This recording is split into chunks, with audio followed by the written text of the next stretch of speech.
A very good afternoon to all our viewers from all over the world. A very warm welcome to Live at the Waterhole on this beautiful Tuesday afternoon.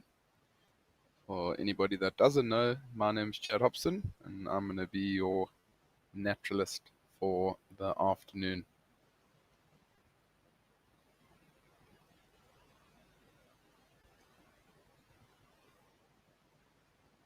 I do hope everybody's having a fantastic week so far. And I look forward to seeing what we can see this afternoon. Just a reminder to everybody that this show is live. It's live and interactive, so please do send through your questions and comments using the hashtag WildEarth on X. You can scan the QR code on screen. If you would like to, you can subscribe to our YouTube channel, or if you would also, you can download the WildEarth app from any of the app stores.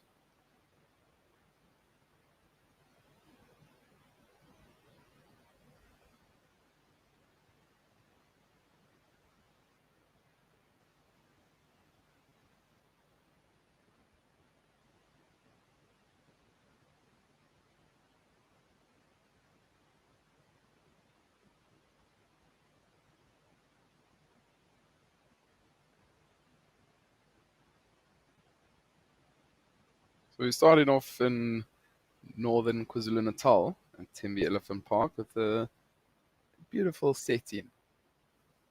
We've got a nice big herd of elephants all around the water. It seems like those ones in the back left are having a nice swim.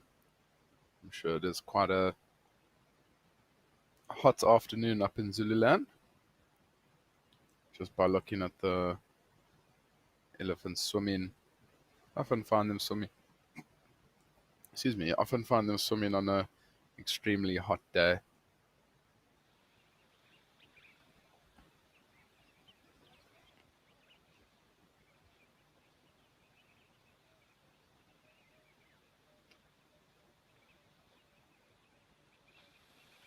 There's nothing better than sitting back, relaxing, and just watching elephants around a waterhole.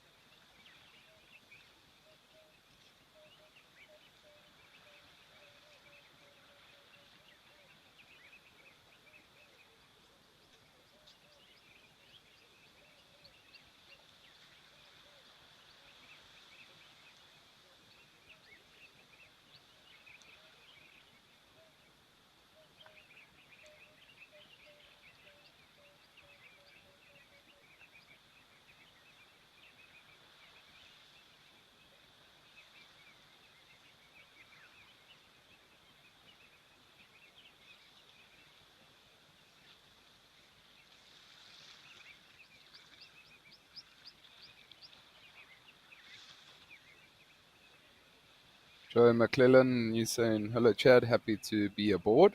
Welcome aboard. I'm glad you're happy to be on board with me this afternoon. It hasn't been too long. I was on last week. Just took a little bit of a break over the long weekend. Back in action today.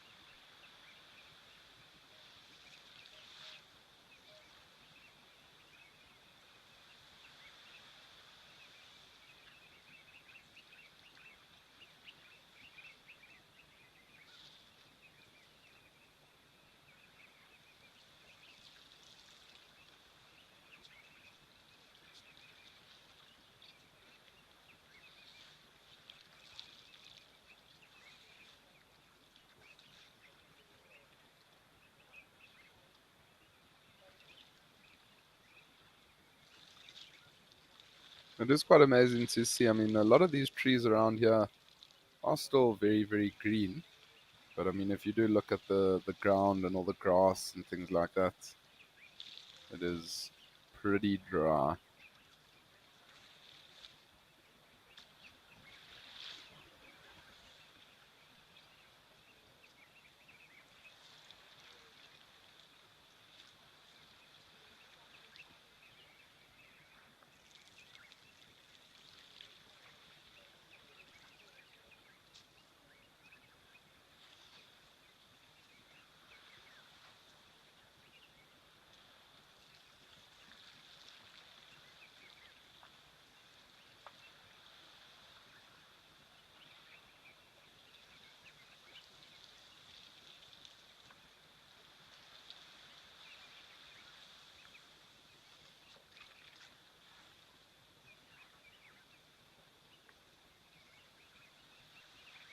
Okay, so you're asking how's the ratio between male and female elephants in South Africa. So, I mean, I don't know the exact percentage, but I would definitely say that there's many more females compared to males.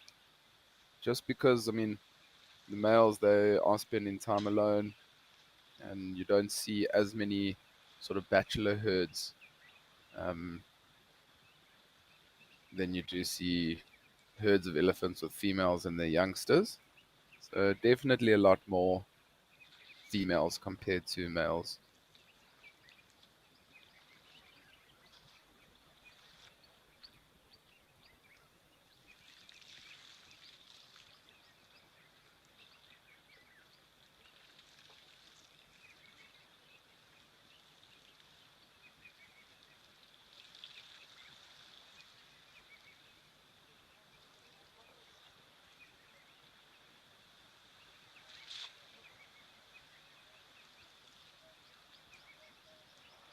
Lady Macbeth, I do believe it has had quite a lot of rain um, up in Tembe Elephant Park, northern KwaZulu Natal, which is good.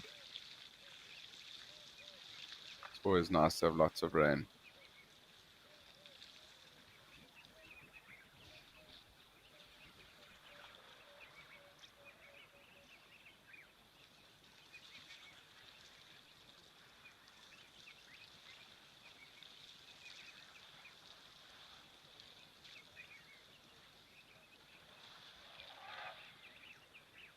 Beautiful elephant bull there with those beautiful tusks.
All these elephants do seem like they are quite young, and they've got incredible tusks, but they are still very young. So I'm sure in a couple of years' time, when they do grow up quite a lot bigger, they're going to have very, very impressive tusks.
Catherine, you asking how can you tell that a fight between elephants is serious or friendly spar? So, I mean, if elephants are having a real go at one another, it's uh, it's pretty intense. Like you'll see them going at one another constantly, and like you can see that they're using sort of all that they've got. Whereas if it's a friendly spar, like they almost tussle for a little bit, and then they sort of have a little break, tussle a little bit, push one another around. It just you can see sort of like the intensity of the spar, really.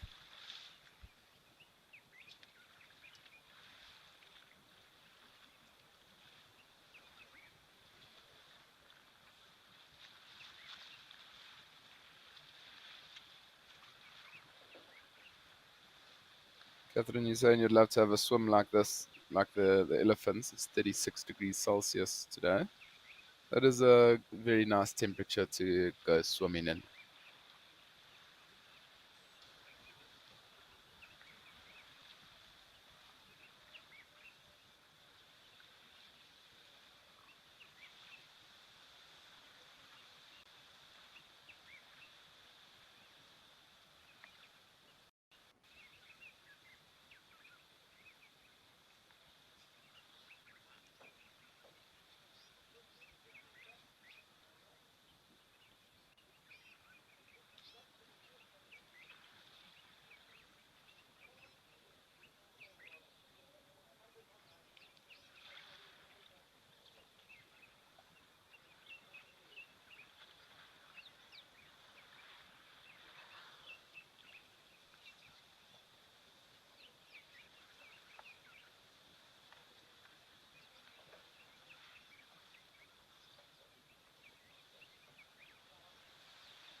does seem like it is pretty windy up in Temi. I can just see all the trees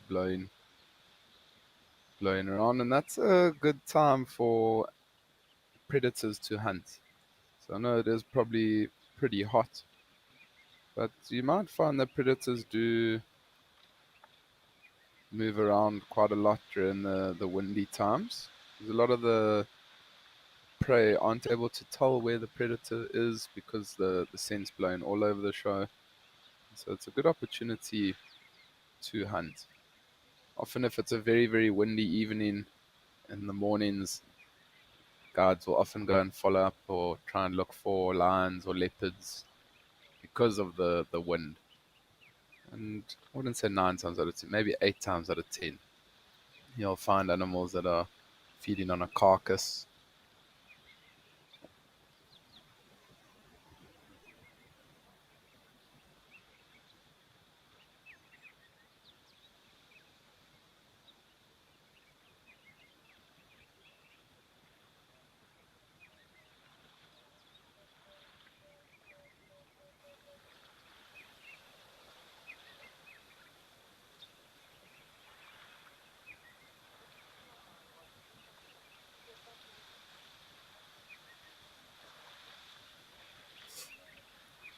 So, Catherine, for instance, this is a little friendly tussle.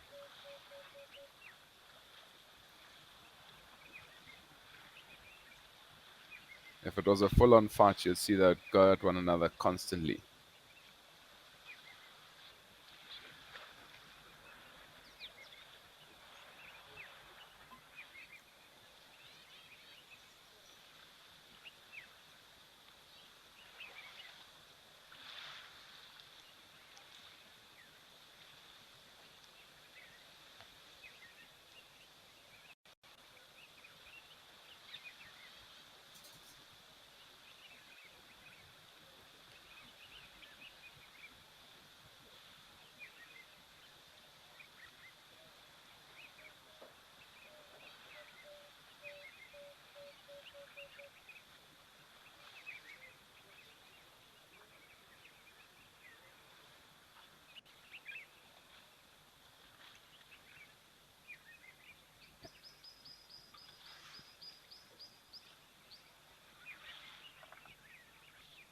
That elephant almost seemed like it got distracted for a second there, kicking up the mud. I wonder if maybe it's just going to throw itself. Yeah, there we go. Cooling itself off in the middle of a little sparring session.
I mean, these little sparring sessions, it's actually preparing these elephants for when they are bigger, when they do have to then fight for females. Because there's going to come a time in their life where there's going to be two males that are in musk at the same time, and they're then going to have to fight one another and see who's the stronger, more dominant one, who's then going to get the right to mate.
You can see that elephant's been fully submerged in the water.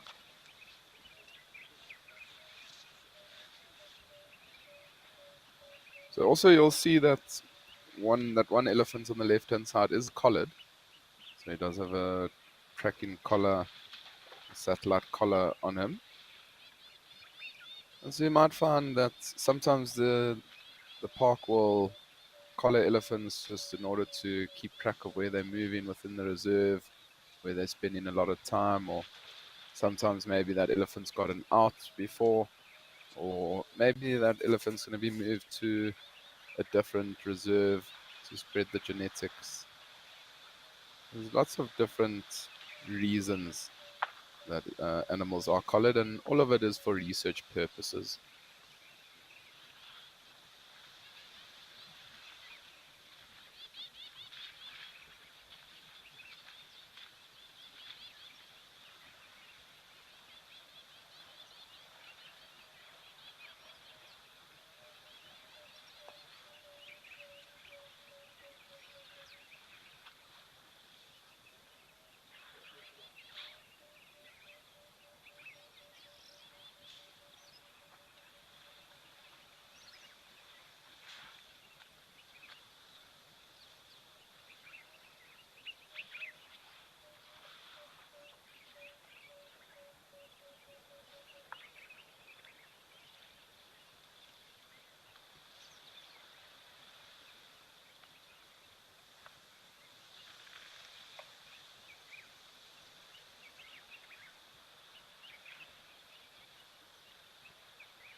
Seems like now a third one wants to get involved.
Sure, you're asking if an elephant's trunk was extremely long, longer than it's supposed to be, would it cause any disadvantage? To be honest, I think it'd just be a bit of an annoyance, I think, having to sort of lift up that trunk every single time it's walking. Maybe it could trip on it or stand on it. But I think there might be advantages because it might be able to then reach taller trees, get to branches that no other elephants are able to get to, get the fresher water so it can reach further. So I think there might be some disadvantages, but I don't think it's a huge disadvantage.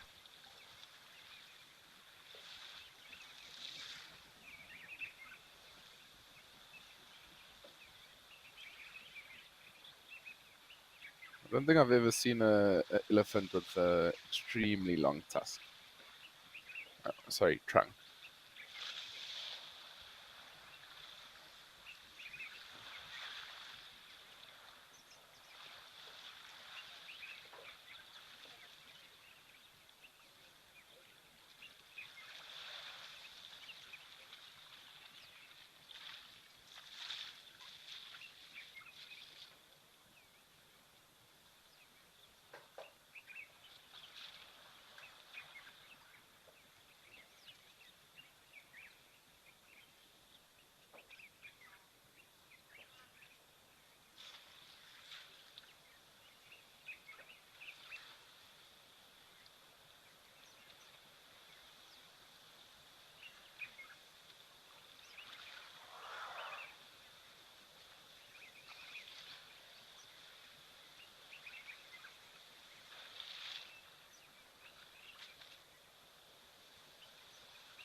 Such a beautiful, peaceful way to start the show. With these elephants here around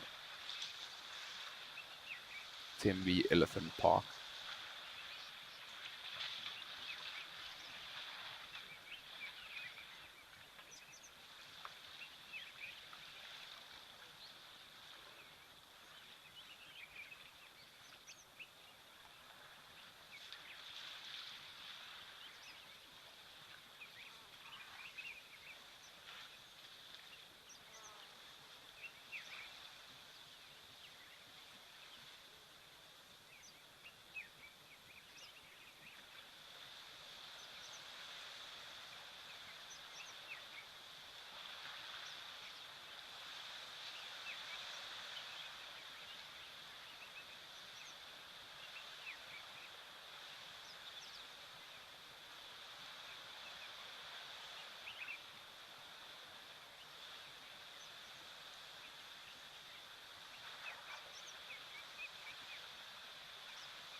And it's always the younger elephant bulls that are having the best time in the water.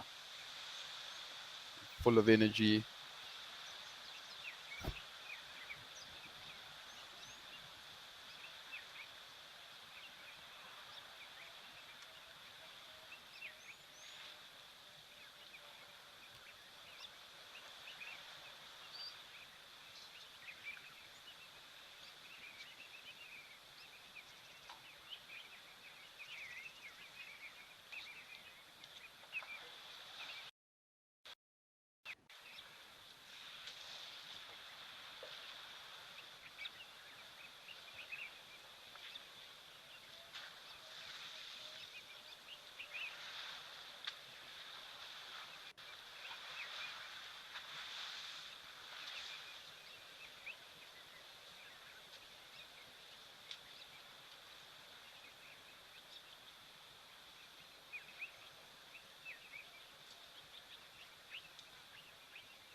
It's amazing how there's just almost a constant flow of elephants coming to this specific hide. I mean, the vegetation around this area is very, very dense. It's sand forest. And so, I mean, a lot of the time, elephants will spend most of their days feeding in and around this waterhole. And I mean, when they feel like water, it's quite easily accessible to them. They come down, have a drink, and then go straight back into the shaded forest where they're then able to feed. Trees with a lot of nutrients in them, so they don't have to travel too far.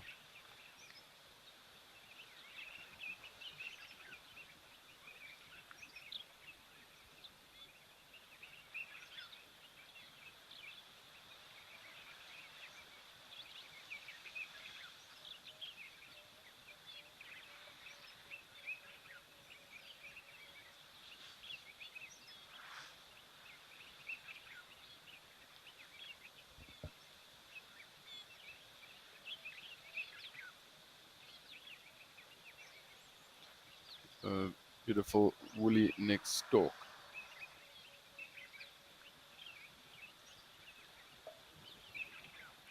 Yeah, we have had a beautiful time here at Tembe Elephant Park. Why don't we head over to Ngoma, where we've got a giraffe.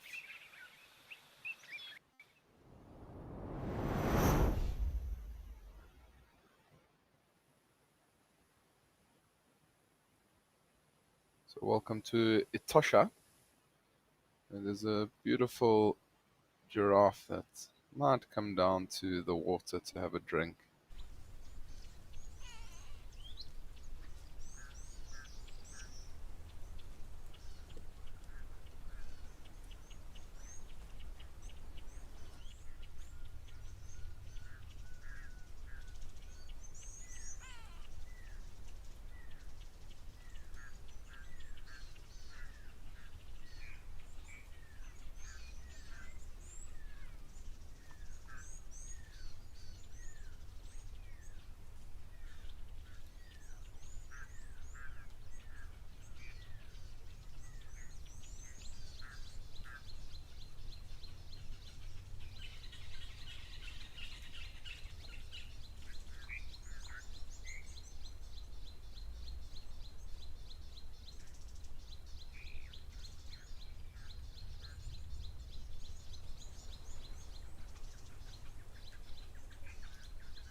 It is always amazing to watch giraffes drinking. You see, he'll always take his time when coming down to drink.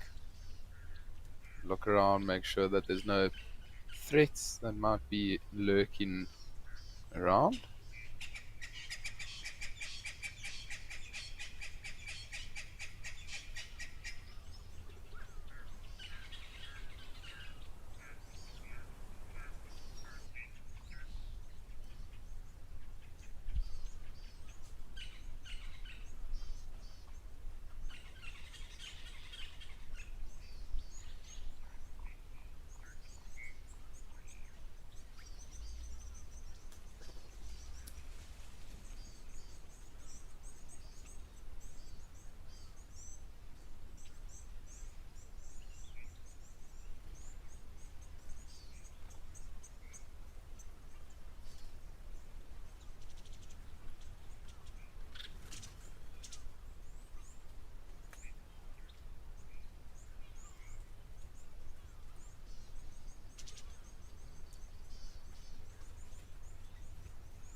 How magnificent is that?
How beautiful is that landscape here at Etosha? Such a beautiful, big, wide, open space. I can only imagine how the animals must enjoy this beautiful, wide, open space.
It's actually such a beautiful, beautiful scene with the giraffe drinking at this wide angle.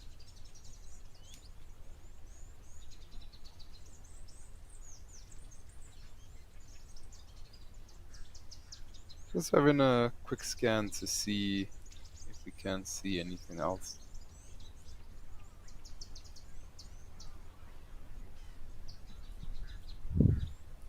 A lot of the time in the Kalahari, to be in and around waterholes in the evening or early morning,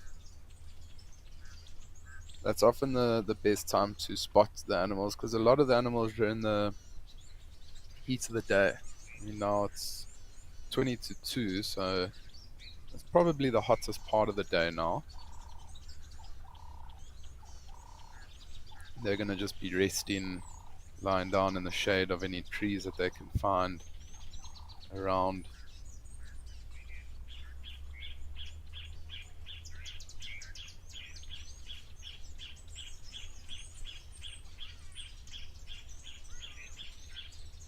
Lady Macbeth, you're wondering if this waterhole is floodlit at night? If there's any lights around? So, Lady Macbeth, I don't know. But to be honest, I think if there is a camera like there is here, the chances of there being lights around here is pretty good. Just because otherwise you'd only be able to use it during the day. And so, I mean, there is a very good chance that there are lights in and around this waterhole.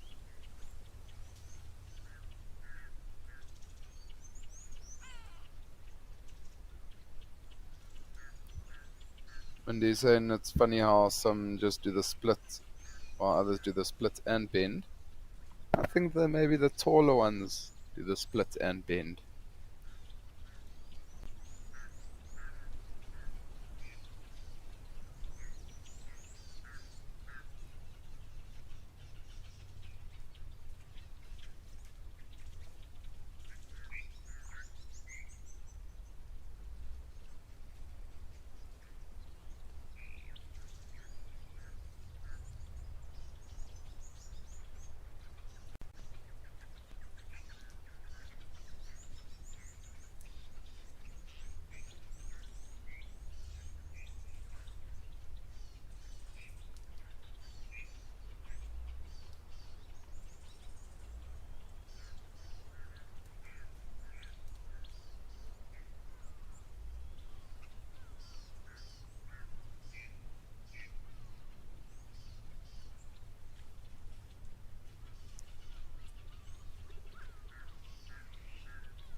Kenango, I couldn't agree more. You're saying that it's a gorgeous scene and you've not seen this camera before. It's only the second time that I personally have seen this camera.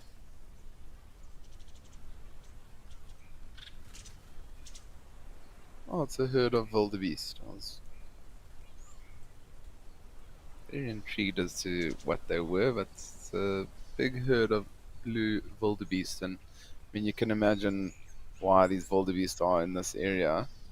Just the vast open spaces. I'm sure there's beautiful grazing for them. I mean, the grazing doesn't look the greatest right now just because of how dry it is.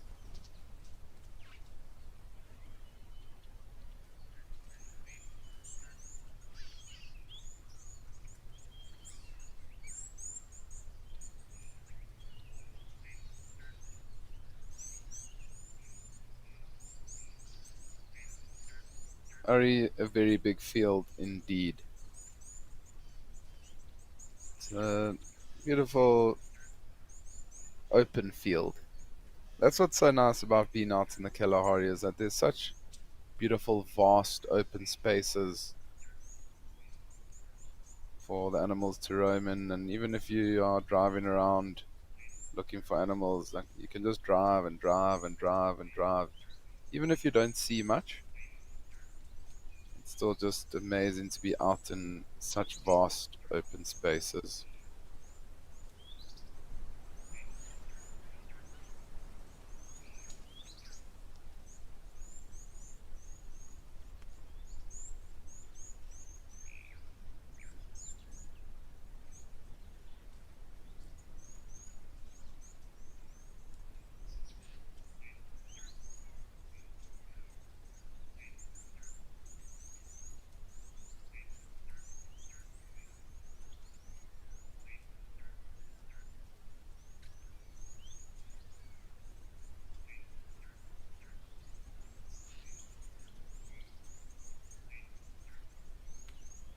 How fantastic is that? You can see that there are some areas that do get thicker. There in the distance, you can see there's quite a lot of trees around. That's probably where you would find something like a desert black rhino. You're spending time in the thicker areas browsing. I can only imagine in this area there must be quite a lot of them. And this is probably a good waterhole to see them.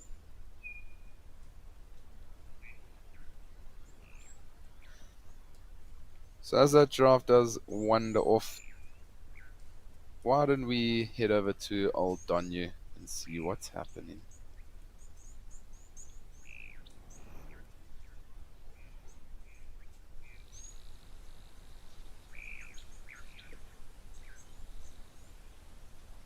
Oh, three baboons and a beautiful male giraffe.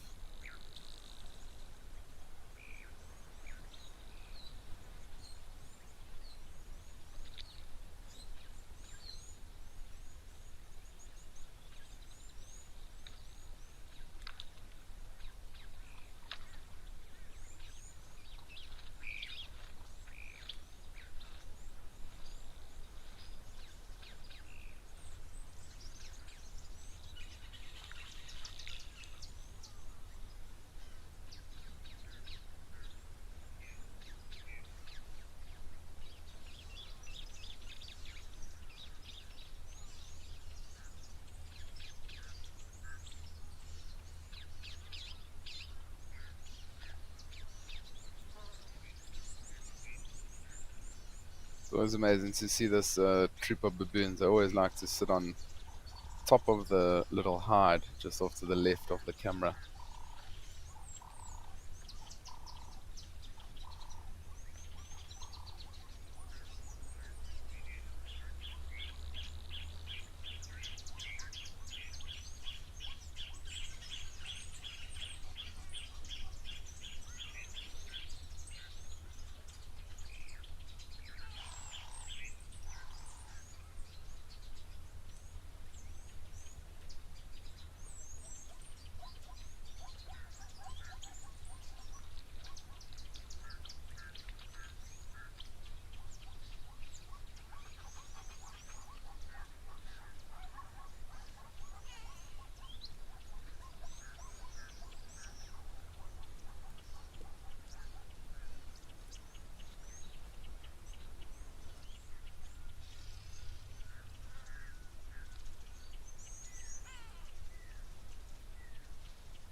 impala that's approaching. And the last time we were here at Eldonyu last week, I noticed that the impalas were ridiculously big, and way bigger than what I've seen.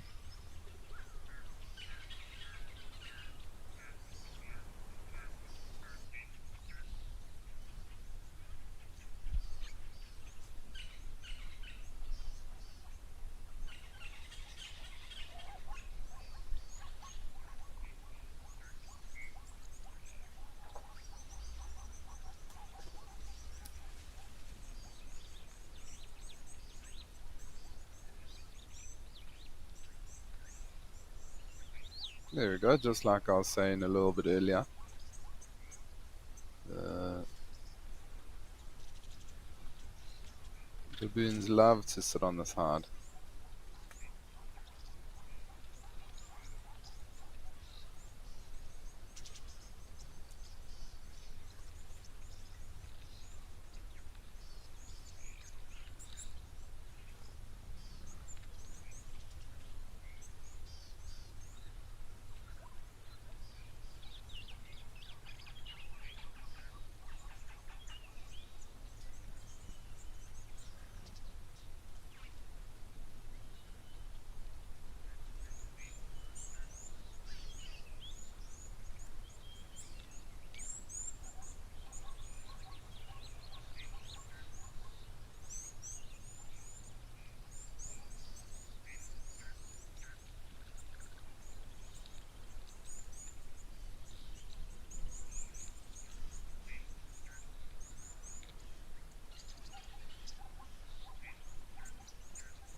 So, Lady Macbeth, you're saying it's always dry here, not enough water for buffalo, hippo, or crocodiles. Do we have those animals in this area? So, I mean, up in Kenya, you'll definitely have buffalo, hippo, and crocodiles. But, I mean, this waterhole, it's not big enough to be able to sustain uh, a hippo or crocodile. So, there won't be enough food available to them. Hippos, they're not going to be able to submerge themselves on a hot day. They're just going to get burnt. Beautiful island there on the right hand side. So you wouldn't find a hippo in a water hole like this. I mean, there's lots and lots of rivers that run through Kenya. So you'll find the hippos and crocodiles in those waters.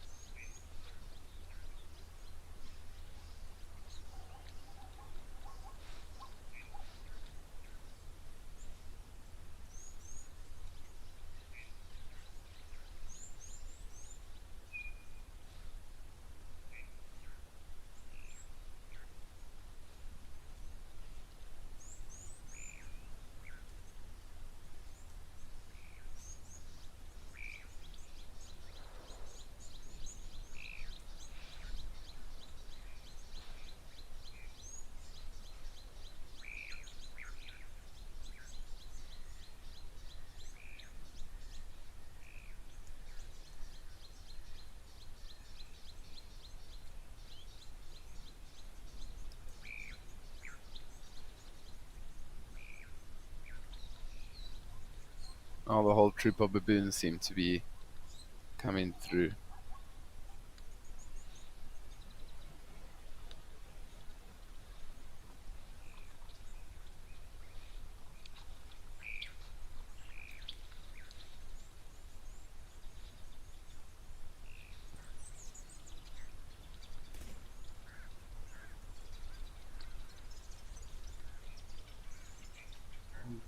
Lynn, you're asking are antelope from different areas different in any way? So I mean the antelopes that are the same species and things like that are the same. I mean, you might find some antelope in areas that might have more nutrient-rich soils and trees and things like that, they might just be a little bit bigger. But like physically, they're not going to be any different.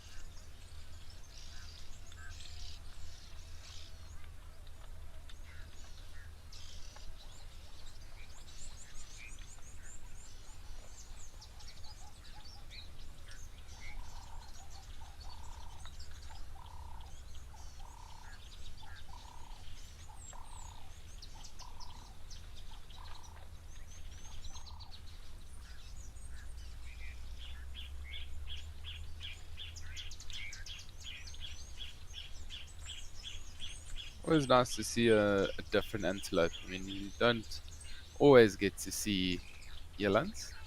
Such a beautiful big antelope. And then these will be the females. So if you have a look at their horns, they're quite thin and then very long. Whereas the males, they have much shorter horns, but a lot thicker compared to these ones. That's one of the easiest ways to tell the difference between a male and female.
Kanungle, so it's not often that you will find baboon troops um, joining together. The thing is that they are territorial, so I mean you'll find them fighting one another.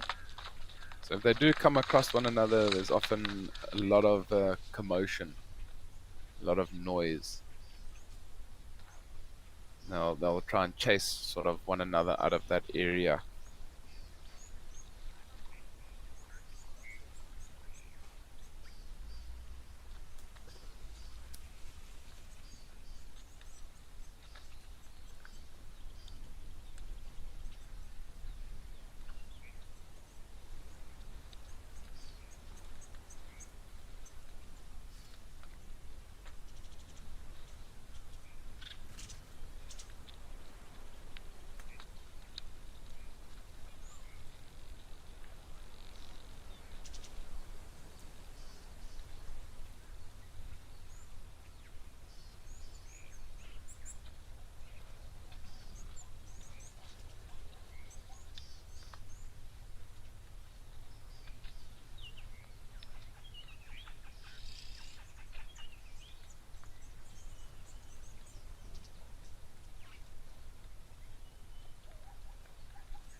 So just a reminder to everybody that this is live and interactive. So please do send through your questions and comments using the hashtag WildEarth on X, or you can scan the QR code on screen. And if you would like to, you can join the conversation on our YouTube channel, or you can download the WildEarth app on any of the app stores.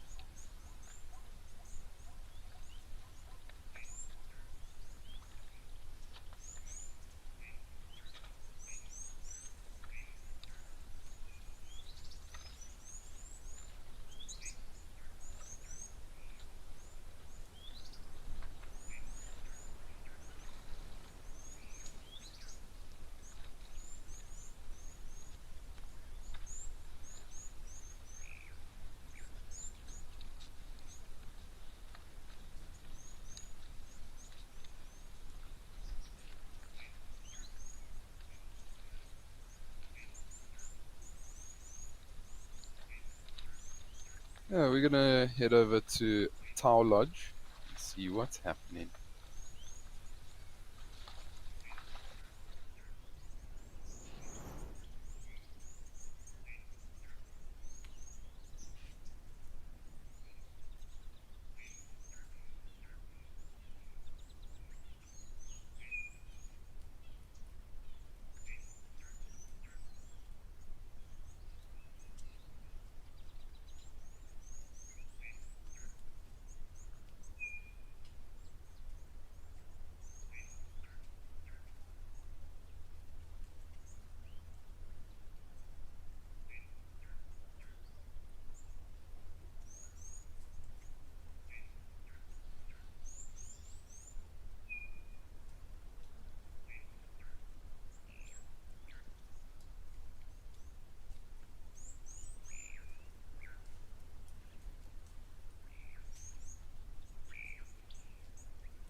Got a beautiful elephant bull here at Tau Lodge.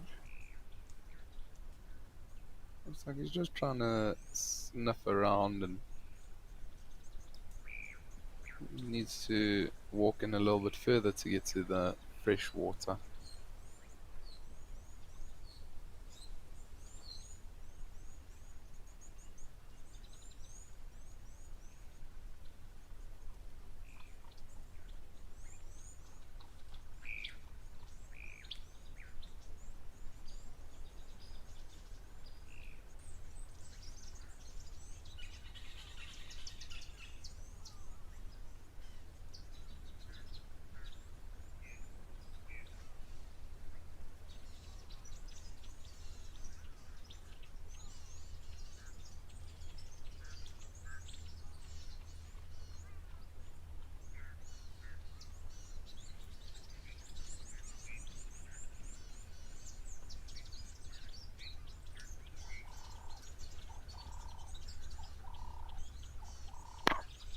I think Madikwe is one of the reserves that we have here on Live at the Waterhole that really needs water. And if you look at the trees in the background, you can see how bare and dry they are. So hopefully we're gonna get some rain at some point. Hopefully towards the end of August, beginning of September.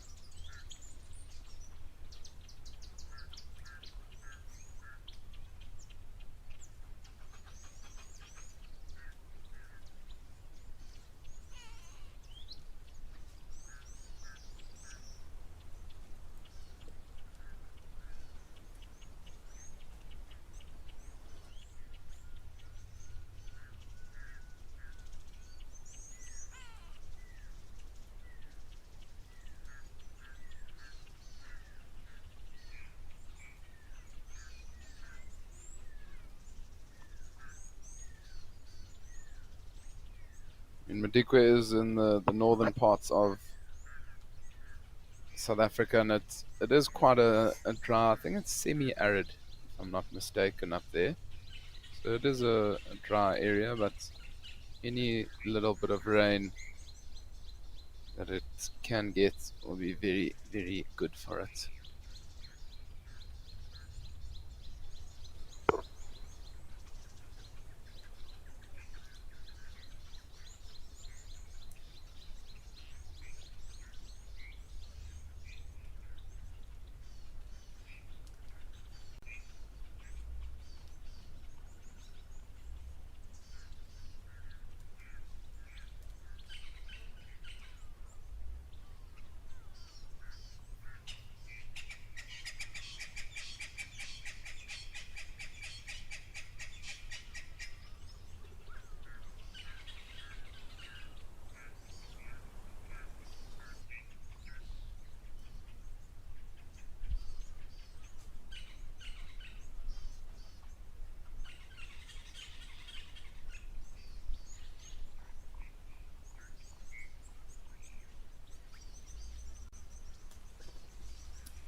Oh, there's a crocodile.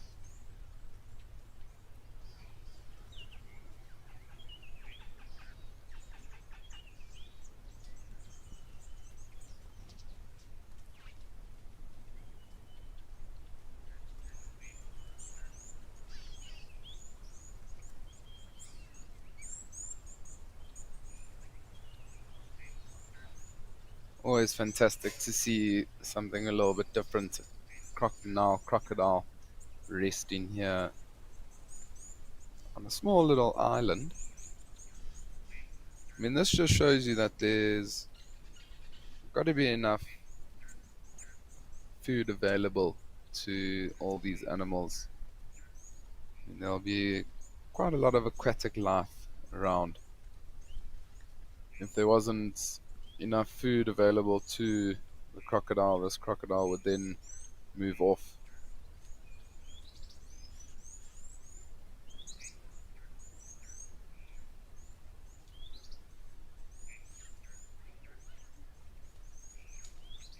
A lot of people think crocodiles can't move over land, but they can move huge distances over land if need be.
I don't think this crocodile is going to go anywhere right now.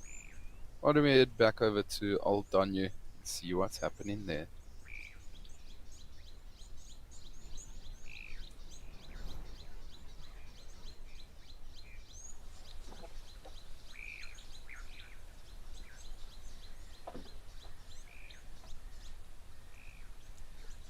We've got some more life. Elands, baboons, zebras.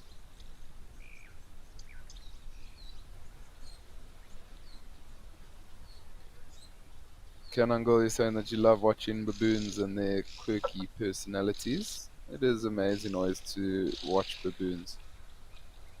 You know what is always nice is to watch baboons when they are just waking up. So often a troop of baboons will... Oh, there's even a baby. Often what baboons will do is they'll often sleep up in the trees or roost in the trees in the evenings. And then as the sun starts to come up, they start to sort of get a little bit more active, or they start to try and find a spot where they can then get some sun after the cold evening. And that's often when they can be quite active. I mean, you can sit and watch them for 20 minutes, 25 minutes, watching them all chase one another up and down the tree, the youngsters playing with one another. It can be quite the experience. I remember when I was at Mala Mala in the Sabi Sands, there was a troop of baboons you'd always find around West Street Bridge. And if your guest wanted to see baboons, you'd take them to West Street Bridge in the morning, and 9 times out of 10, you would find those baboons, that whole troop of baboons there.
Not too just been looking at the zebras and not too sure what they intrigued in.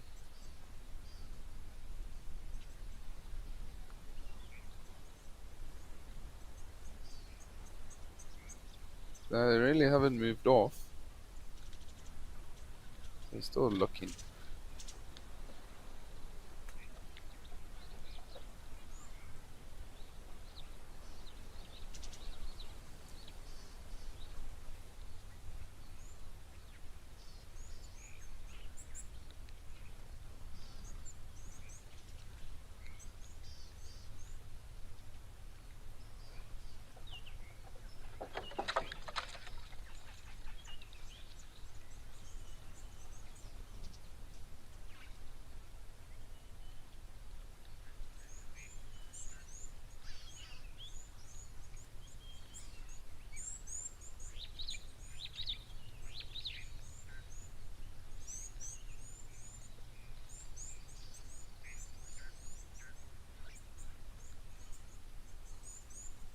Maybe there's another troop, another herd of zebras come in, or oh, there's another zebra there with a youngster. Maybe they're just making sure of who she is.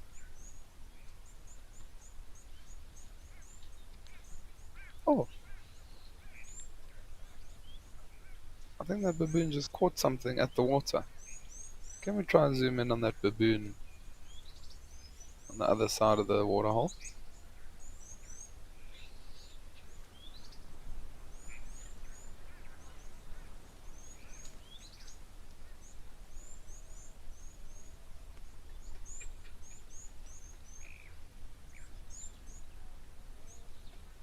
I did see something fly up as it jumped across.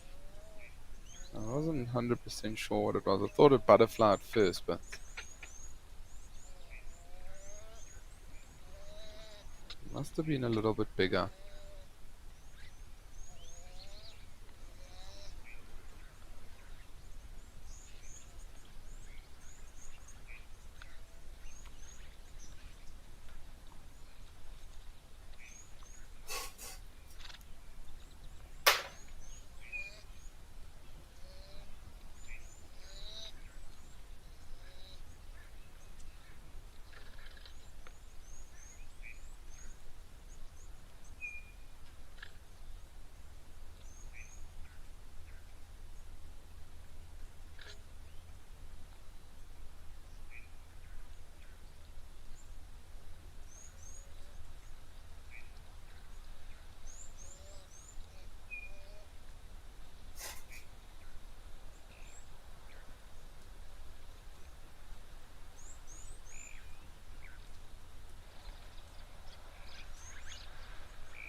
Jackson, you're wondering how many baboon species there are? So I'm not 100% sure, but I think it's either 4 or 5 species. No, so there's an olive baboon, yellow baboon, chukma baboon. Trying to think of the other two.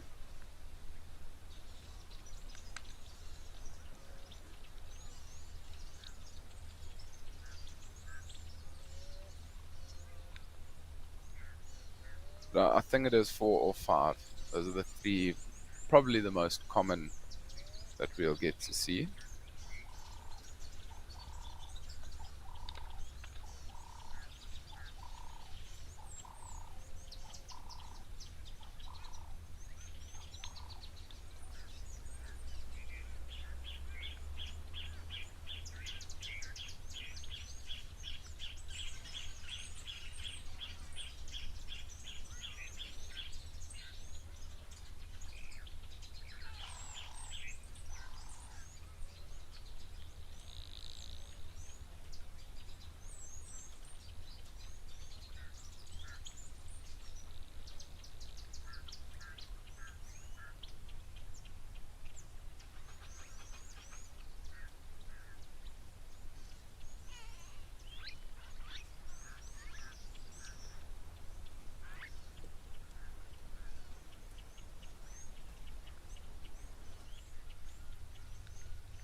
lots and lots of birds coming down now to have their mid-afternoon drink.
It does seem like these baboons and zebras are going to move off, so why don't we head over to Juma Private Game Reserve.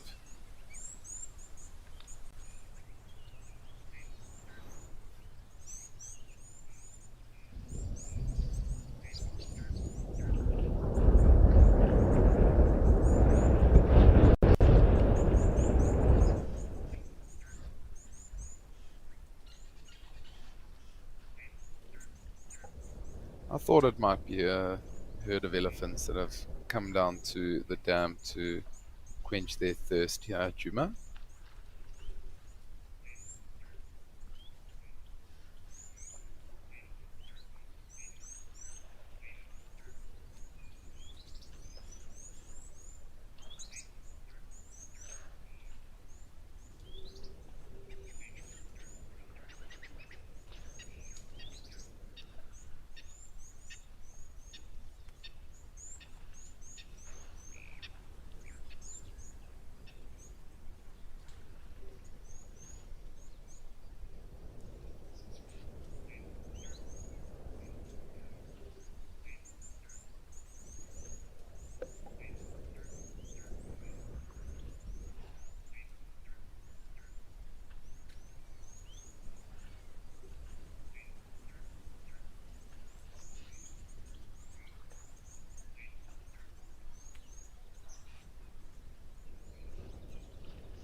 Let's head over to Founders.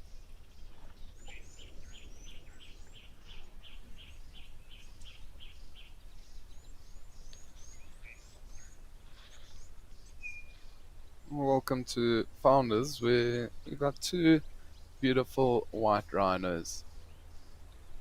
Man, I do love seeing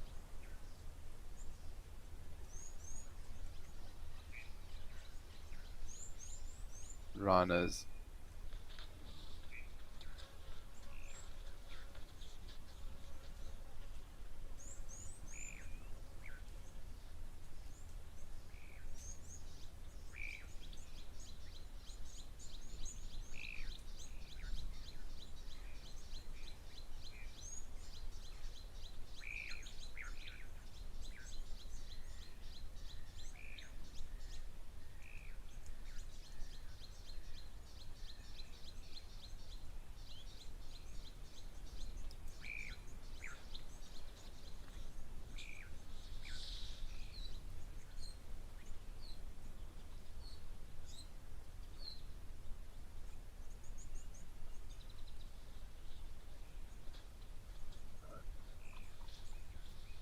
Those look like two younger rhinos. I mean, just have a look at this one here closest to us. You can see the second one has started to grow. It's not too big. Maybe probably somewhere around 2 or 3 years old.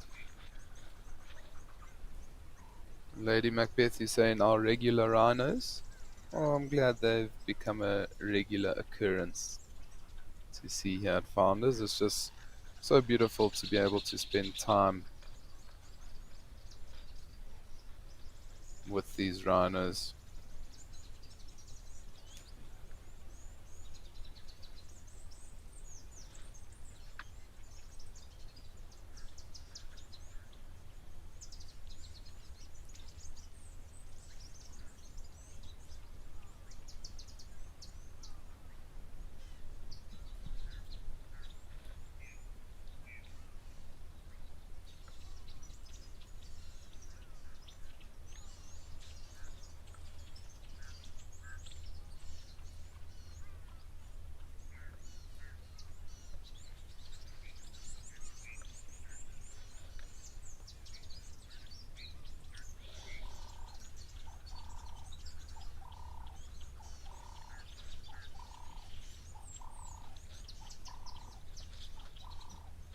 Canine girl, I couldn't agree more. You're saying it's a great camera to see these beautiful rhinos and in their full glory. It's fantastic to be eye level with two beautiful white rhinos.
Beautiful mother and calf. I mean, you saw there in the close-up that that mother has been dehorned. So her horn would have been chopped off to try and protect the species from any intruders that might want to come in and take that horn. You can also see that she does have a collar on her right foot. And that will just be a GPS collar. It's very similar to that elephant that had the collar at Tembe Elephant Park. Just to keep track of the whereabouts of these rhinos, and if they see that that rhino GPS tag hasn't moved in a day or two, could cause some concerns, and I'll have somebody go out and look for that rhino, make sure that it's all good.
Such a magnificent creature.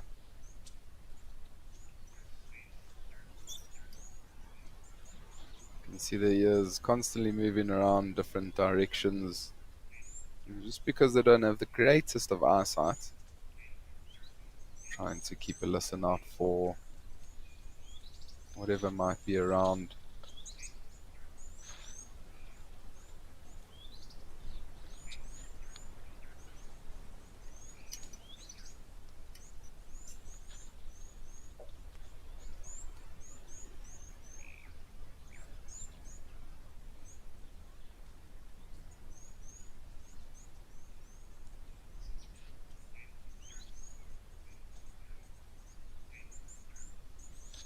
I mean, a lot of people, they do think that rhinos have no eyesight whatsoever, but they do have a decent eyesight. I mean, they'll probably be able to see 50 or 60 meters in front of them, but it won't be very clear vision.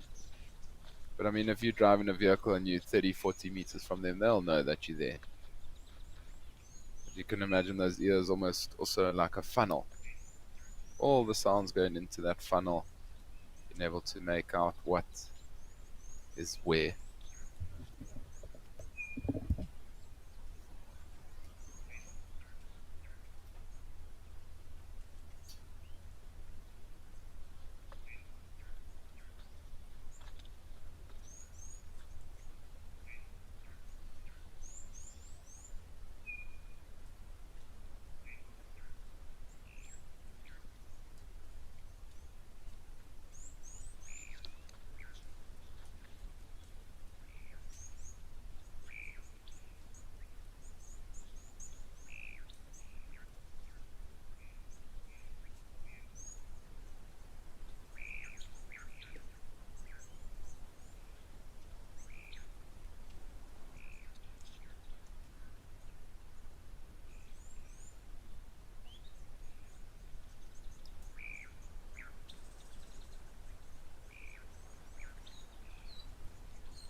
Maybe that's why those rhinos were looking over the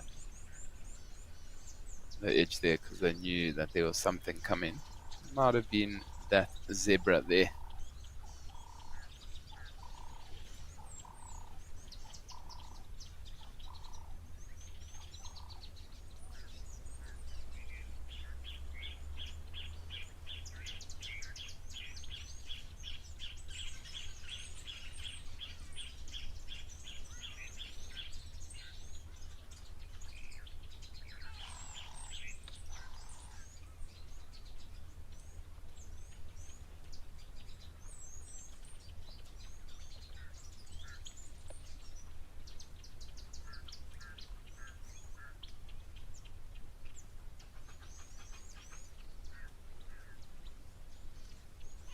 Always younger rhinos are very, very curious.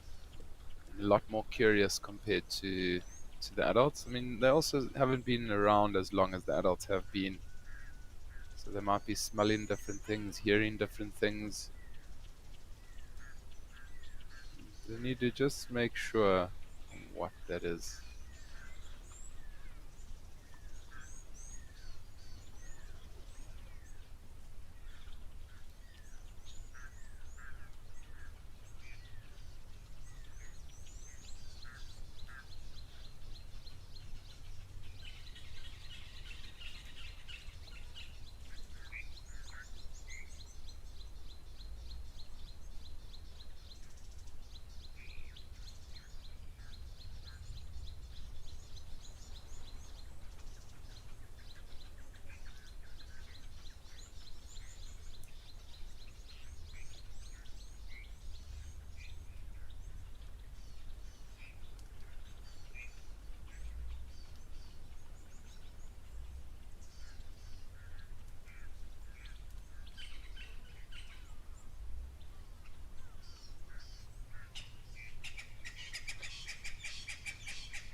Cat fan, you're asking, do rhinos ever get in water for extended periods of time? Are they good swimmers? Personally, cat fan, I've never heard or seen of rhinos swimming. But rhinos will get in the water for extended periods of time to wallow. So, I mean, it's one way that they'll be able to cool themselves off. But they don't go fully submerged. They often will lie on the edge of the water with their mouth resting out on the dry piece of land, and then their body in the water, just to try and regulate their body temperature a little bit. But you won't find them doing what those elephants were doing at the start of the show. Would be pretty impressive to see a white rhino swimming like that. I'll be dead honest with you.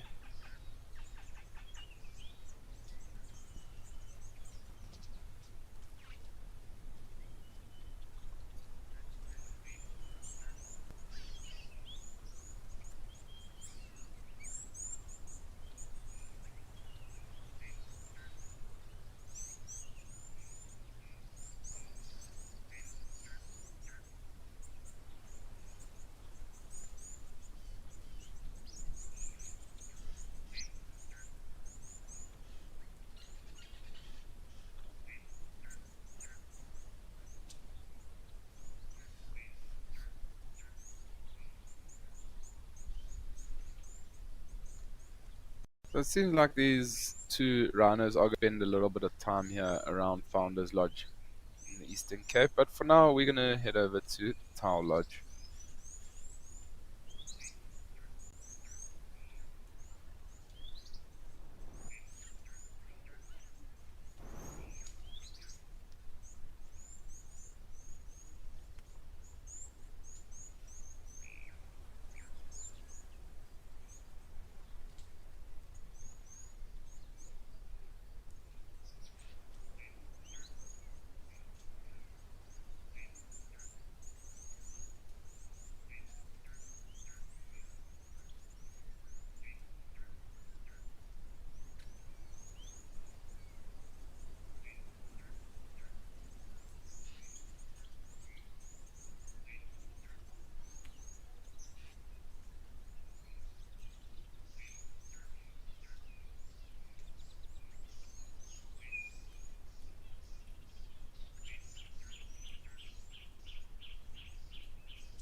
Goodness, oh, let's see.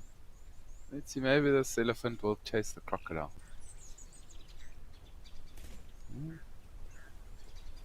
Amazing how much bigger that elephant is compared to that little crocodile there. Oh, let's see. He's thinking about it. He's definitely thinking about it.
It would be quite exciting to see this elephant chase that crocodile back into the water.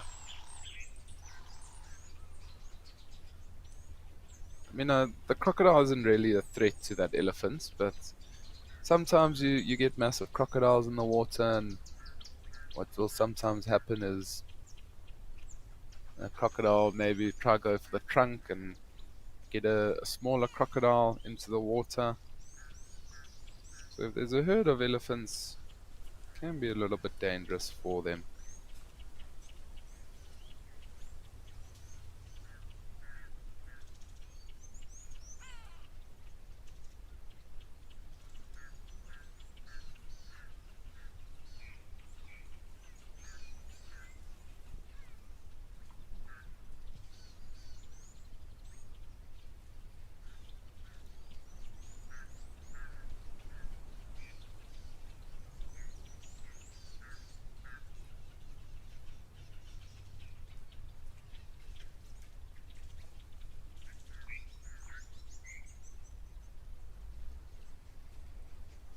You can see that crocodile's also opened up its mouth.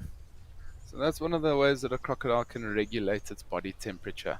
I mean, you can imagine sitting out in the baking sun all day. You're eventually going to start to overheat.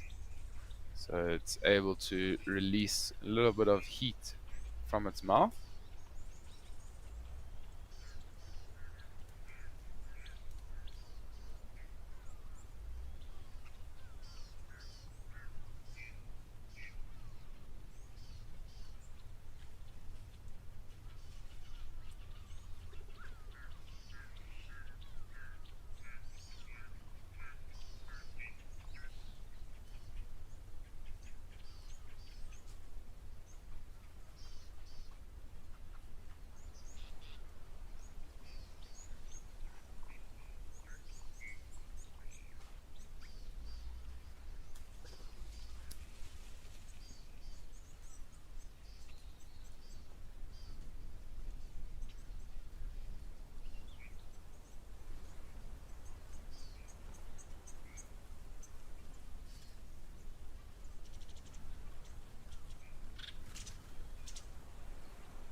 Let's just have a nice scan around the waterhole here, see if there is anything of interest for us.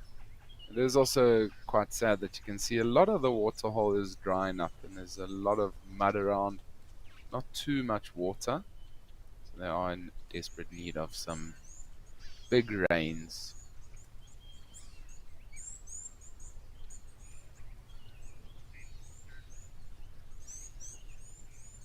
Mindy, I don't think the crocodile skin will crack. The thing is that they get in and out of the water daily. So, I mean, unless there's no water around, then maybe their skin will crack. But the odds of that happening are very slim.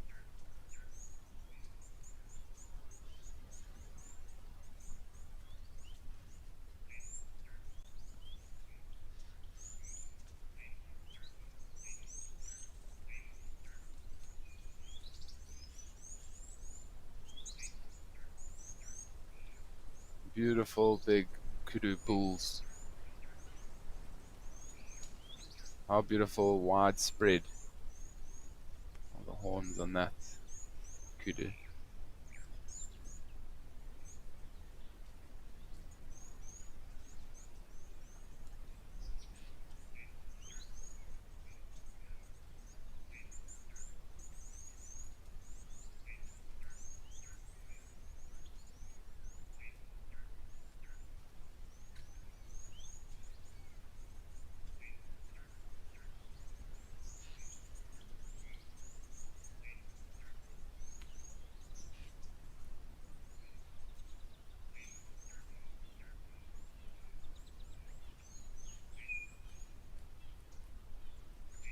Such a majestic antelope. Oh, beautiful big spiraled horns. It's pretty spectacular how thick their necks are also. Yeah.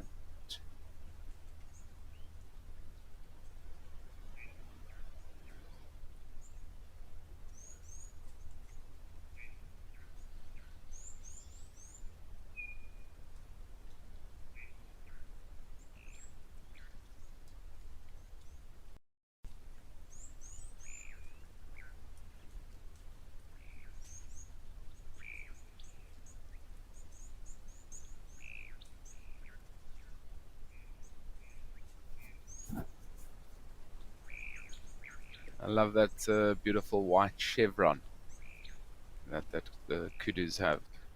And just like the baseball players or American football players, they've got the either black or white underneath their eyes, and it's just to reflect the sun so that they're able to see a little bit better. They often are spending time in thicker areas, so they need to see through the bushes if there's any predator around.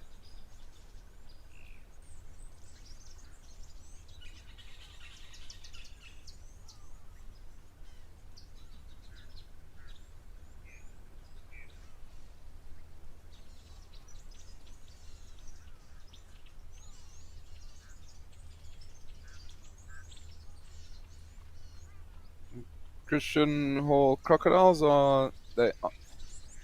I mean, I would say yes, they are seasonal breeders, but it also depends geographically where you are. So, I mean, in some areas, you might find during the dry months the crocodiles will lay their eggs. In some areas, the crocodiles will lay their eggs during the more wet months. So it's more sort of um, like the geographical area where will depend when those crocodiles will then breed.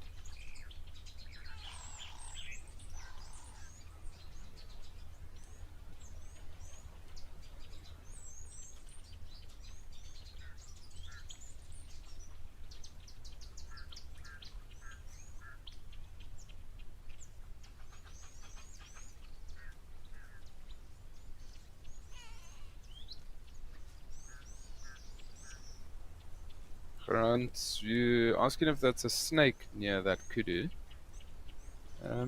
I don't see what could be a snake.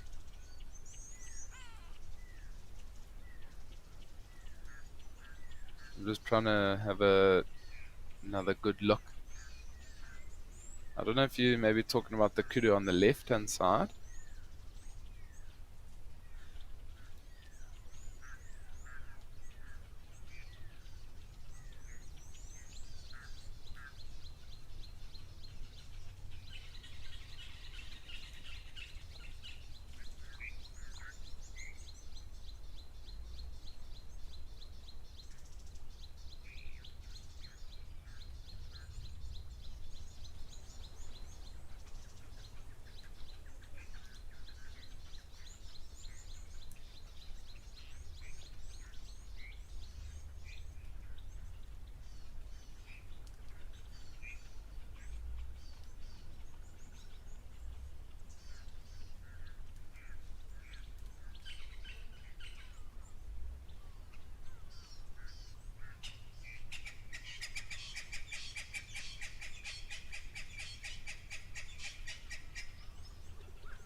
We are coming towards the end of the show. Um, there's 7 or 8 minutes left, so please do send through your last questions and comments. It has been quite an action-packed afternoon so far.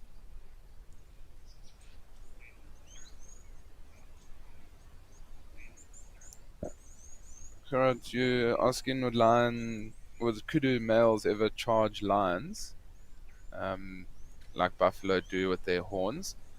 I personally have seen many lions going after kudus, and their natural thing to do is run from a lion. So they're not going to sort of gang up against the lion to try and flick the lion off their friend like a buffalo would do. I think all they're thinking about is running away.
So I do think we are going to end off here at Tower Lodge. Beautiful crocodile resting on that island.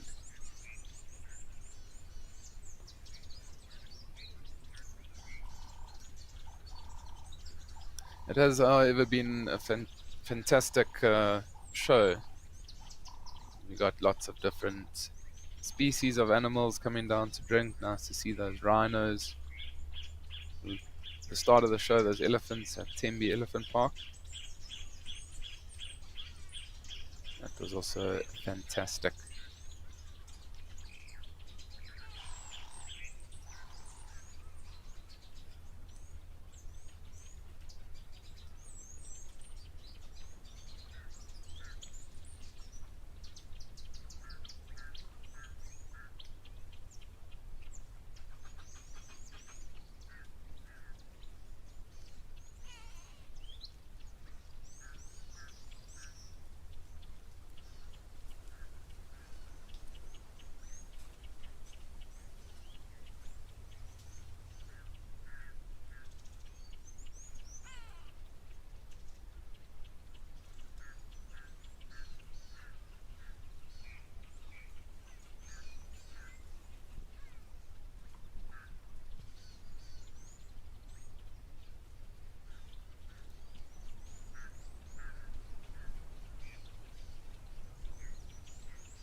crocodile does seem like he is really enjoying spending time in the sun.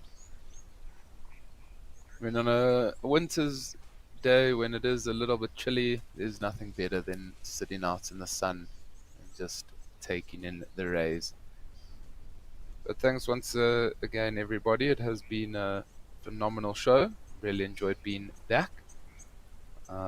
We'll probably be back on live at the Waterhole next week at some point. I do hope everybody has a great Tuesday further. Almost forgot what day it was there. But I do hope everyone has a lovely Tuesday further and enjoys the rest of the week. And I will see you all next week. But for now, thanks very much, everybody, and have a fantastic one.